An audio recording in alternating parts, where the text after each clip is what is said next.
매일 성경 묵상을 돕는 해설 가이드입니다. 안녕하세요. 묵상 코치입니다. 함께 읽고 나눌 말씀은 요한복음 11장 38절에서 46절까지 말씀입니다. 예수님은 앞서 부활이요 생명이신 분으로 자신을 드러내셨습니다. 이제 이 단락에서는 실제로 나사로를 죽음에서 살리심으로 자신이 어떠한 존재인지를 증명하십니다. 이를 통해서 예수님을 따르는 자들도 있었지만 부정적인 반응도 커지므로 예수님은 십자가의 죽음에 한 발 더 다가서시게 됩니다. 38절에서 44절 읽겠습니다. 이에 예수께서 다시 속으로 비통히 여기시며 무덤에 가시니 무덤이 굴이라 돌로 막았거늘 예수께서 이르시되 돌을 옮겨 놓으라 하시니 그 죽은 자의 누이 마르다가 이르되 주여 죽은 지가 나흘이나 되었음에 벌써 냄새가 나나이다. 예수께서 이르시되 내 말이 내가 믿으면 하나님의 영광을 보리라 하지 아니하였느냐 하시니 돌을 옮겨 놓으니 예수께서 눈을 들어 우러러보시고 이르시되 아버지여 내 말을 들으신 것을 감사하나이다. 항상 내 말을 들으시는 줄 내가 알았나이다. 그러나 이 말씀 하옵는 것은 둘러선 무리를 위함이니 곧 아버지께서 나를 보내신 것을 그들로 믿게 하려 함이니이다. 이 말씀을 하시고 큰 소리로 나사로야 나오라 부르시니 죽은 자가 수족을 배로 동인 채로 나오는데 그 얼굴은 수건에 쌓였더라. 예수께서 이르시되 풀어놓아 다니게 하라 하시니라. 38절에서 40절은 예수님의 명령입니다. 예수님은 나사로의 무덤 앞에 와서 무덤을 막고 있는 돌을 옮겨 놓으라고 명령하십니다. 팔레스타인 지역의 무덤은 동굴을 판 것이거나 때로는 자연 동굴이었습니다. 유가족들은 사람이 죽은 날 그 시신을 동굴에 옮겨 놓고 돌로 무덤 입구를 막았습니다. 그렇다면 예수님은 왜 돌을 옮겨 놓으라고 하셨을까요? 죽은 자를 살리실 수 있는 분이 돌은 움직일 수 없으셨을까요? 아마도 예수님은 이 놀라운 기적을 사람들의 순종을 통해 이루려 하신 것 같습니다. 하나님의 놀라운 능력으로 부활의 역사가 일어나지만 그러나 인간의 순종을 통해서 더 온전하게 하시라는 듯합니다. 한편 유대인들로 하여금 좀 더 생생한 부활의 체험을 하기 위한 것일 수도 있습니다. 즉 돌을 옮겨놓는 것은 결국 유대인들인데 그들로 하여금 나사로가 살아났다는 것을 확실히 보게 하기 위해 이렇게 돌을 옮겨놓는 일에 참여하게 했을 수도 있습니다. 39절에서 주여 죽은 지가 나흘이 되었음에 벌써 냄새가 나나이다 라는 말은 유대인들의 관습에 의하면 죽은 자의 영혼이 떠나는데 나흘이 걸린다고 합니다. 마르다도 나사로가 이미 죽었다고 단정했기 때문에 예수님의 명령을 이해하지 못한 듯합니다.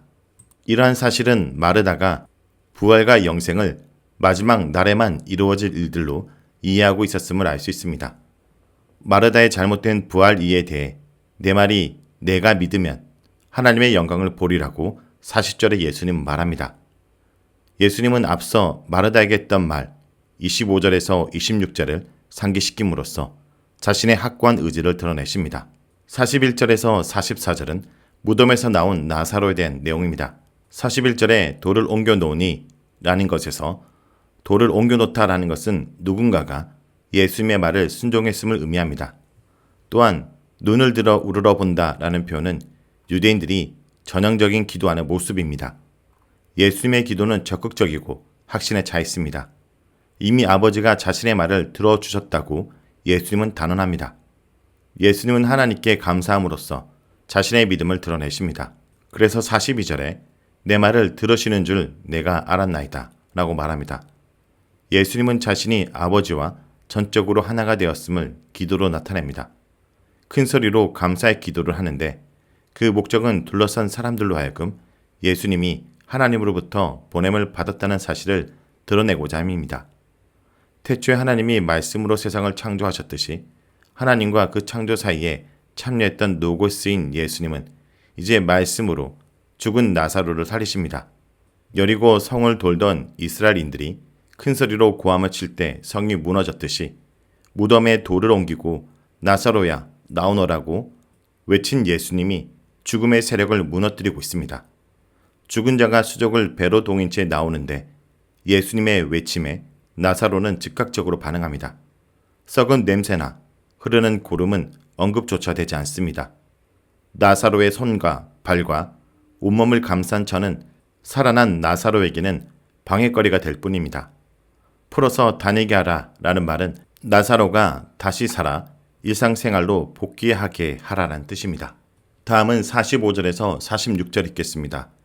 마리아에게 와서 예수께서 하신 일을 본 많은 유대인이 그를 믿으나 그 중에 어떤 자는 바리새인들에게 가서 예수께서 하신 일을 알리니라. 45절에서 46절은 예수님의 살리심에 대한 여러 반응들입니다.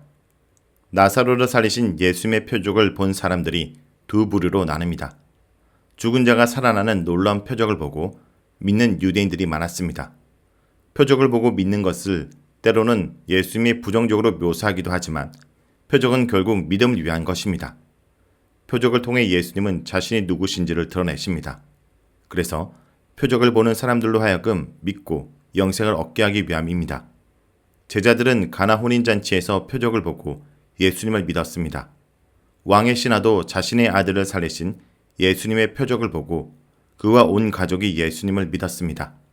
이와 같이 많은 사람들은 예수님이 나사로로 살리신 표적을 보고 그를 믿었습니다. 그러나 어떤 유대인들은 믿지 않고 단지 나사로의 부활 사건을 바리새인들에게 보고했습니다. 물론 이 보고는 예수님의 표적을 긍정적으로도 전달하는 것이 아닙니다. 이어지는 단락에서 대제사장들과 바리새인들이 예수님을 죽일 모의를 하는 것으로 보아 이러한 보고는 부정적 보고일 것입니다. 나사로의 부활 사건으로 많은 유대인들이 믿으나 다른 한편 부정적 반응을 보인 유대인들도 있다라는 말입니다. 죽은 사람이 살아나는 놀라운 표적을 직접 보고 경험했지만 그들은 참 믿음을 가지지 못했습니다. 요한복음 전체에서 표적을 보고도 믿지 않는 예들이 나와 있습니다. 또한 믿는다고 하지만 실제로는 참 믿음이 없는 거짓 믿음의 예도 있습니다. 가나 혼인잔치에서 하인들은 항아리에 물을 붓고 포도주를 연회주에 갖다 주었습니다. 그러나 그들이 예수님을 믿었다는 언급은 본문에서 없습니다. 물이 포도주로 변하는 표적을 보고도 그들은 믿지 않았습니다. 5장에서 예수님은 38년 된 병자를 고치셨습니다. 고침받은 병자의 이후 반응도 부정적일 뿐 아니라 유대인들은 안식일 규정을 꼬투리 삼아 지속적으로 예수님께 시비를 걸었습니다. 9장에서 예수님이 맹인의 눈을 뜨게 한 다음 유대인들이 보인 반응도 마찬가지입니다. 제일 처음에는 안식일 문제로 트집을 잡더니 이윽고 기적 자체를 믿으려 하지 않았습니다. 예수님의 표적을 믿지 않으려고 유대인들은 그가 정말로 태어날 때부터 맹인이었는지 그의 부모를 불러 조사합니다. 이렇게 요한복음에서는 나사로가 살아나는 기적을 보고도 믿지 않는 사람들뿐 아니라 많은 표적들에도 불구하고 예수님을 믿지 않고 오히려 적대시하는 사람들까지 소개합니다. 또한 믿는다고 하면서도 참 믿음이 없는 거짓 신자들도 언급합니다. 예루살렘에서 예수님은 많은 표적을 행하셨지만 유대인들의 믿음은 참 믿음이 아니었습니다.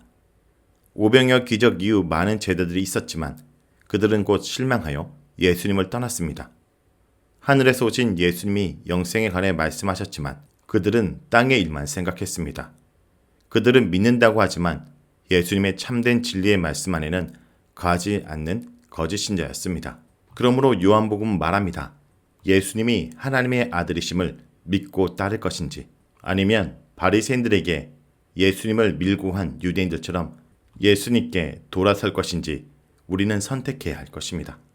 자, 여기까지가 요한복음 11장 38절에서 46절까지 말씀입니다.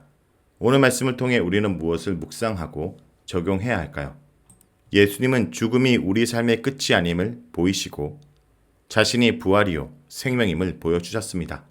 예수님은 죽은 나사로가 살아나는 표적을 통해 제자들은 물론 무덤가에 있는 모든 이들이 생명을 얻는 믿음에 이르기를 바라셨습니다. 하나님을 향한 감사, 죽은 나사로를 향한 외침은 그들을 향한 믿음의 부르심이었습니다. 오늘도 말씀을 통해 참 생명과 참 감사로 인도하는 목자의 큰 음성에 믿음으로 하답하여 죽음의 그림자가 드리워진 불의와 불신의 무덤에서 어서 나오는 주의 백성들이 되길 간절히 기도드립니다.